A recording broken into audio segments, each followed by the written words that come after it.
Ma dernière capsule sur l'entrepreneuriat a créé quelques polémiques, sinon quelques mécontentements autour de qui est et qui n'est pas entrepreneur.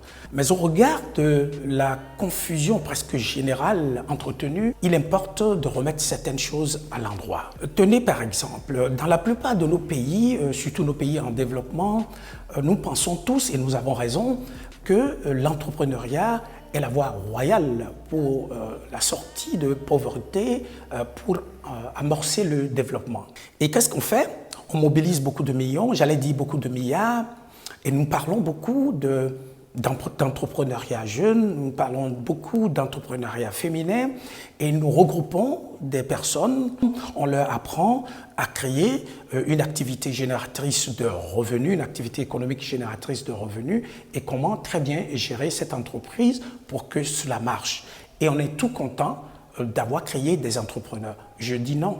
Dans ces formations, on aborde très peu ou pas du tout la question de l'innovation qui est au cœur de l'entrepreneuriat. Au finish de ces formations, qu'est-ce que nous avons? Nous avons des milliers d'entreprises qui sont créées, bravo! Donc la plupart de ces gens, par le jeu des réseaux relationnels, réussissent à avoir quelques marchés, ils se tapent beaucoup de millions et bravo, nous avons réussi. Mais on ne se demande pas combien parmi ces milliers d'entreprises existent au-delà de 5 ans. La plupart de ces entreprises meurent avant 5 ans. Pourquoi? Parce que nous n'avions pas fabriqué des entrepreneurs, nous avions fabriqué de très bons hommes d'affaires, de très bons opportunistes, des affairistes, peut-être des investisseurs, peut-être des promoteurs, mais nous n'avons pas fabriqué de véritables entrepreneurs. Nous n'avions pas mis au cœur de la formation la question de l'innovation.